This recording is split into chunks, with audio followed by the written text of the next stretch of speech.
여러분 공부 열심히 하고 계시죠? 계속 그 힘을 몰아서 여세를 몰아서 286번 한자간체 2편 6강을 해보도록 하겠습니다. 독자, 홀로 독자입니다. 여러분 이거 이미 했죠? 이것은 이거하고 같고 이거하고도 같고 이거하고도 같다고 했습니다. 뭐죠? 그물망입니다. 어떤 글자에? 위로 올라가야 되죠. 그물을 물 위로 딱 처음에 던지기 때문에. 그 다음에 똑같은 이게 어떤 글자에 가운데로 이렇게 온다 하면 그것은 눈 목자가 옆으로 눕혀진 거죠. 예, 그건 설명을 했습니다. 그물망자. 제일 위에 왔으니까 이것은 그물망자여야 되겠죠. 여기 있는 이것은요. 자, 그물이 쌓여 있습니다. 그물 속에 쌓여 있습니다. 뭐가? 벌레가. 그러니까 그물 속에 쌓여 있습니다. 이거 쌀포자입니다. 쌀포자. 그물 속에 쌓여 있습니다. 벌레가. 그러니까 벌레촉자입니다. 벌레촉자고 다른 말로는 나비애벌레 촉자라고 하죠. 나비애벌레 촉. 나비애벌레 촉.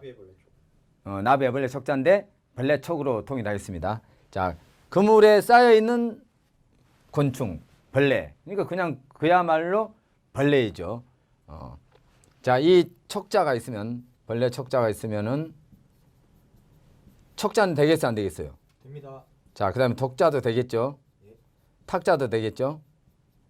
예, 이런 음들이 됩니다. 촉자도 되고 독자도 되고 탁자도 되고 이런 음들이 된다. 자, 그 중에서 독자가 됐죠. 자, 벌레 촉자, 나비애벌레 촉자. 옆에 있는 게 뭐죠, 이게? 자, 개견자를 어떤 글자 왼쪽에 있을 때는 이렇게 바뀐다. 자, 이렇게 씁니다. 개견자. 개가 벌레하고만 놀아. 옆에 사람도 없고 다른 개도 없어요. 외롭죠? 홀로 있습니다. 홀로 독자입니다. 홀로 독자. 개가 누구하고 논다고요? 벌레하고만 놀아. 홀로 있는 거 마찬가지죠. 그래서 홀로 독자입니다. 받침이 기억이니까 없어지고 도만 남고 도하고 비슷하게 발음이 되는데 D는 바다가대 서산장에 해당이 되죠. 그래서 일성과 사성이라면 쌍디귿, 즉 된 소리가 날 텐데 이성이기 때문에 그냥 그대로 디귿으로만 나죠. 자, 발음해 봅니다. 홀로 독 두. 홀로 독 두. 여러분들도 한번 발음을 해보셔야 됩니다. 자, 다음을 보도록 하겠습니다. 자, 촛불 촉자. 방금 제가 말씀드린 대로 촉도 되고 독도 되고 탁도 되는데 그만 독자를 먼저 살펴봤죠. 그럼 촉자가 있네. 자, 벌레 촉자가 있고 나비애벌레 촉자가 있고 왼쪽에 불화죠. 자, 그러면 벌레가 불에 자꾸 가까이 가는데 어떤 불에 가까이 갑니까? 촛불에. 요즘은 전기 백열전등이라든지 형광등이 벌레들이 바뀌지 않습니까? 옛날 같은 경우는 촛불이라고 생각하고 불화가 있으면 벌레가 자주 가는 불, 무슨 불? 촛불. 그렇게 생각해서 촛불 촉자다. 촛불 촉자. 자, 쓸 때는 물론 당연히 이렇게 순서는 쓰겠죠. 촛불 촉자다 이거죠. 촉. 역시 받침이 없으니 초만 남죠.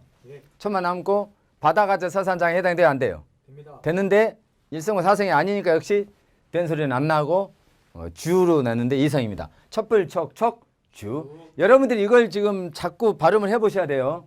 그 나중에는 촉자 나오면 주가 바로 나와줘야 된단 말이죠. 자, 촛불 촉 주. 이렇게 발음을 합니다.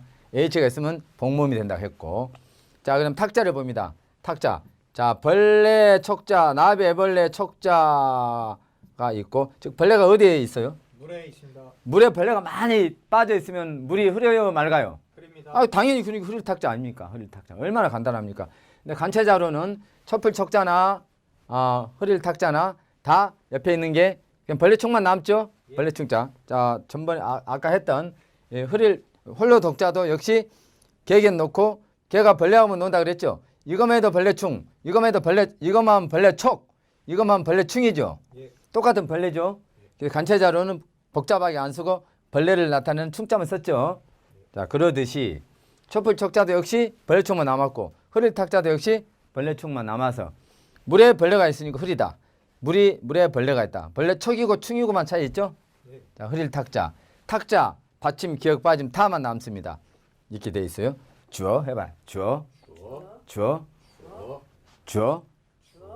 탁주어. 해보면 탁주어. 대개 탁자는 주어 발음으로 많이 돼요. 꼭 이 흐릴 탁이 아니더라도요. 흐릴 탁이 아니더라도 예를 들면 씻을 탁이라든지 씻을 탁. 그 다음에 발탁한다 할 때 뽑을 탁. 그런 것도 주어 발음으로 많이 납니다. 아시겠습니까? 자, 다음을 봅니다. 속자. 아까 제가 벌레 촉자, 나비벌레 촉자 했을 때 어떤 의미 된다고 아까 했죠?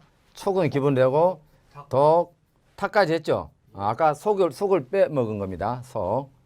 속을 빼먹은 거죠. 네. 자, 속자를 보면 자, 이렇게 돼 있고 이렇게 여기가 가운데가 있습니다. 그리고 벌레 촉자가 있습니다. 자, 그럼 요것을 봐야죠. 자, 요것은 뭐냐? 이것은 꼬리 밑자예요. 꼬리 밑자. 꼬리 밑자가 변형된 겁니다. 근데 왜 이렇게 변형되느냐? 자, 꼬리에 벌레들이 이렇게 붙어 있다는 의미로, 붙어 있다는 의미로 나타내기 위해서 꼬리 밑자가 이렇게 바뀌었다는 이야기예요. 그러니까 정확하게 말하면 꼬리 미가 이렇게 있고, 그다음 벌레 촉이 이렇게 있어야 되죠. 그죠? 꼬리에 벌레가 붙었다. 근데 누가 봐도 너무 길고 벌레 붙은 모양이 아니니까 꼬리 미가 어떻게 바뀌었다고? 벌레 붙은 모양으로 바뀌었다 이 말이에요. 이렇게. 그다음에 벌레 촉이 있어. 자, 꼬리에 뭐가 붙어 있어? 벌레가. 그러니까 붙을 속. 벌레가 꼬리에 붙어 있으니까 붙을 속자지. 붙을 속자. 외워지지 않습니까? 잘? 예. 이렇게 벌레, 나비에 벌레 촉이 있으면 촉, 독, 탁, 속. 자, 더 잘 외워지게 하려면 촉, 속, 독, 탁 이렇게 해도 되고, 여러분 잘 외워지는 걸로 촉, 속, 독, 탁, 촉, 독, 탁, 속 해도 되고, 자, 오 발음을 해서 촉, 독, 속, 탁 해도 되고요. 제일 잘 외워지네요. 해봅시다. 촉, 독, 속, 탁. 해봐. 촉, 독, 속, 탁. 촉, 독, 속, 탁. 촉, 독, 속, 탁. 그냥 여기서 딱 끊어주면 좋지. 촉, 독, 속, 탁. 촉, 독, 속, 탁. 촉, 독, 속, 탁. 뭐가 있으면? 벌레 촉자가 있으면. 네. 자, 그러면 이제 속자는 다 외워졌죠. 속자. 자, 꼬리에 붙어 있습니다. 속자에서 기억이 빠지면 소만 남고. 자, 그런데 이제 이게 간체적으로 되는 거 보십시오. 자, 요건 그대로 있고 밑에가 우임금우자입니다. 우임금우. 우임금우. 우나라 우임금. 우임금 우자입니다. 우자. 요걸 분석을 하면 자, 이렇게 돼 있지 않습니까? 그럼 요것이 벌레 충자죠. 벌레 충자 빼면 여기 요거가 요거만 있잖아요. 그죠? 사람 머리입니다. 사람 머리가 있고 여기 의자에 딱 앉아 있는 모습이에요. 누가? 우임금이. 그렇게 생각해서 이게 우임금 우자입니다. 그것으로서 간첩화됩니다. 그런데 실제로는 지금 붙어있다는 의미이기 때문에 간첩화됐을 때는 의미가 없어요. 벌레 충자는 들어있죠? 자, 벌레가 붙어있다. 사람 몸에. 자, 그리고 참고로 이것은 주검 시자죠? 주검 시자인데 몸을 나타내기도 하고 집을 나타내기도 한다고 설명한 바 있습니다. 해봐요. 주검. 몸. 집. 예. 자, 그래서 꼬리 밑자가 이렇게 됐고 이때는 몸이죠. 몸. 자, 그런데 여기 있는 요건 그대로 놓고 몸을 나타내는 그대로 있고 자, 벌레가 붙어있는 모양인데 이렇게 붙으면 이렇게 하면 될 걸 이렇게 해서 나타냈습니다. 근데 왜 중국 사람들이 이 붙을 속자를 이렇게 나타내는지 않습니까? 우리나라 일본에서는 붙을 속자를 이렇게 씁니다. 약자를. 한국에서는 일본에서 약자는 어떻게 쓴다고요? 붙을 속자가 몸을 나타내는 거 있고 그냥 벌레 충자를 그냥 넣으면 이게 붙을 속자 약자예요. 근데 중국에서는 우리하고 일본과 다르게 쓰기 위해서 고민을 한 거예요. 고민을. 그래서 어떻게 바꿨냐? 요것을 우임금우로 좀 변화시켜 가지고 이 몸을 나타내는 거에다 붙였다 이 말이지. 우리 붙을속, 일본 붙을속과 다르게 간첩화시켰다 이 말입니다. 아시겠어요? 예. 그런 것이 역력한 게 자, 문자가 우리는 이렇게 약자를 쓰는데 중국은 똑같은 문자를 우리가 똑같이 안 하려 옆에다 이렇게 찍어요. 이러듯이 붙을속자도 그냥 여기다 몸을 나타내는 주검시에다가 벌레충을 써서 우리나 일본에서는 이렇게 약자로 쓰는데 중국에서는 좀 우임금우자로 우임금을 나타내기 위해서 한 게 아니고 벌레 붙어있는 모습을 좀 다르게 나타내기 위해서 썼다 이 말이죠. 알겠습니까? 그걸 잘 알아야 되는 거예요. 그런 거 잘 알아야 돼. 자, 그러면 속자가 소자만 남고 발음은 어떻게 돼요? H가 있으니까 복모음이 되고 바다가자 서산자 해당되지만 삼성이니까 슈. 자, 붙을속 슈. 붙을속 슈. 참고로 이 붙을속자를 써서 우리가 뱀띠, 토끼띠, 범띠 할 때 띠 있지 않습니까? 띠를 나타낼 때 이 붙은 속자 써서 슈를 이렇게 넣어서 뭐 무슨 띠 할 때 씁니다. 아시겠어요? 자, 그 다음에 부탁할 촉자. 아까 여기 해당되죠? 자, 이건 말로 해도 되겠네. 이 옆에 있는 붙을 속이죠? 자, 꼬리에 벌레가 붙어 있는데 이런 모습으로 붙어 있다. 근데 누구한테 부탁할 때 옆에 사람한테 딱 붙어서 부탁하죠. 가까이 가가지고 딱 가가지고 뭘로 부탁해? 입으로. 입으로 옆에 사람한테 딱 붙어서 부탁하니까 부탁할 척. 말 되죠? 입구자하고 요건 그대로 붙을 속자 그대로 변형됐습니다. 붙을 속자가 이렇게 바뀐다는 거 아니면 이것도 마찬가지죠. 자 그렇게 해서 바뀌었다. 우리는 여기에다가 뭐만 하면 붙을 속 약자가 돼요?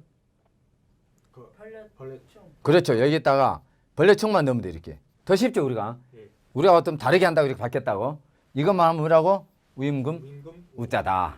우임금 우자다. 이제 여기서 우임금 우자도 알고 이거 약자로 우리 약자도 알고 일본에 쓰는 자도 알고 중국에 쓰는 자도 알고 발음까지 안다. 딱 붙어서 입으로 부탁하니까 부탁을 척자다. 처만 남는다. 발음은 이렇게 됩니다. 자 부탁할 척 주. 부탁할 척 주.